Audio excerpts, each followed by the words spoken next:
welcome to a Carbonwurks how-to. Today's is a fuel flap on a hardtop or Coupe Audi R8 Gen 2. As you can see, part of it's already missing. We've done that on purpose. So step one, what we'll walk you through is removing the original cover or cap. As you can now see with the original cover removed, it's got slotted location points that hold it on to the mechanism of the fuel flap itself. So if you push it open, what you're looking for is on the very end of it, there is an access slot here, at which point you'll need a trusty little screwdriver, and that will allow you just to go in, and as you can see through here, there's just a locking tab that needs to be released. So if you push back, that will then allow you to slide the panel outwards away from the car, and the cap's removed. So I'll see you at the workbench. Okay, so the reason why we're doing this little video is because it's all about the prep. So we wanted to walk you guys through what it is that we do to ensure this cap cover doesn't come back off in the future. So here's the new part, looking shiny and all glorious with its fresh badge on there as well, as you can see. So if I flip it over, you'll see that it's a double-sided tape installation, which is exactly the same as how it comes from Audi. So with the original part removed, what you'll find is that hopefully the camera will pick it up. You get some indications of sticky residue just from the glue and the tape that's been on there. That will need to be removed right back to bare natural plastic, ready for the new part to go on and stay on. So around us we've got a few bits of equipment that we're going to need. So the screwdriver from earlier, a trim tool which will be used so when it comes to taking the original cover off, you can just slip behind this rubber gasket and the cover with a trim tool, something along the lines of that, and then just slowly pry it off. If you've got access to a heat gun, or you can leave it out in the sun, then a decent bit of heat helps to soften the tape up, ready to get this off. This gasket will then become loose, so you can take that out of the way for the time being, but don't forget to reinstall it later. In terms of the sticky residue, we'll then be looking at some sort of tar and glue remover. So we use the G Technique one here, microfiber cloth. And then following up after that, we've got this panel wipe or panel prep, which is like a body shop style product.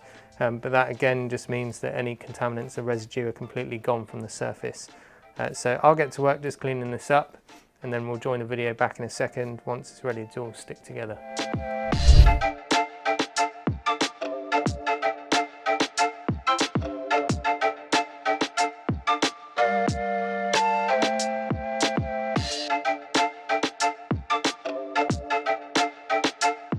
So as you will have seen from the B-roll, this is now all prepped, ready to go.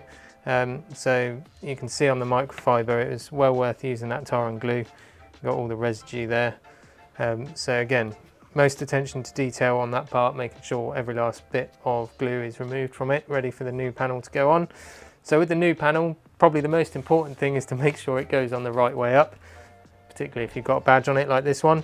Alex, our prep guy, is very keen with the eye to detail, so normally our laser cut panel of tape on the back will be the right way round as it is here, but it's worth double checking just in case.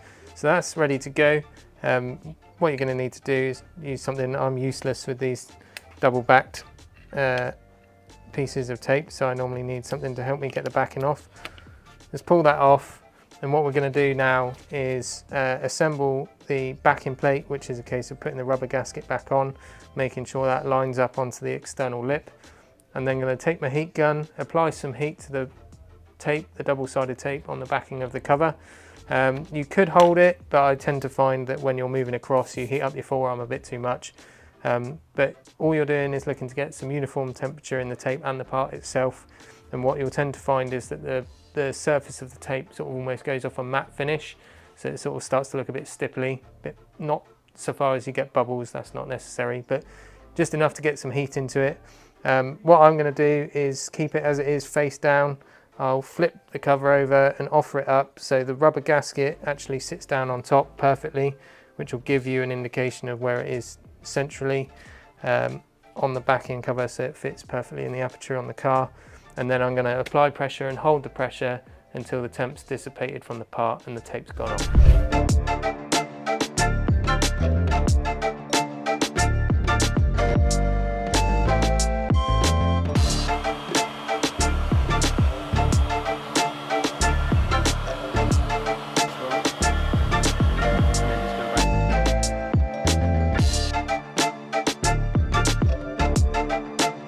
This leads us to the final flourish. So the fully fitted cover is on the flap now. All that remains is to install it back on the car.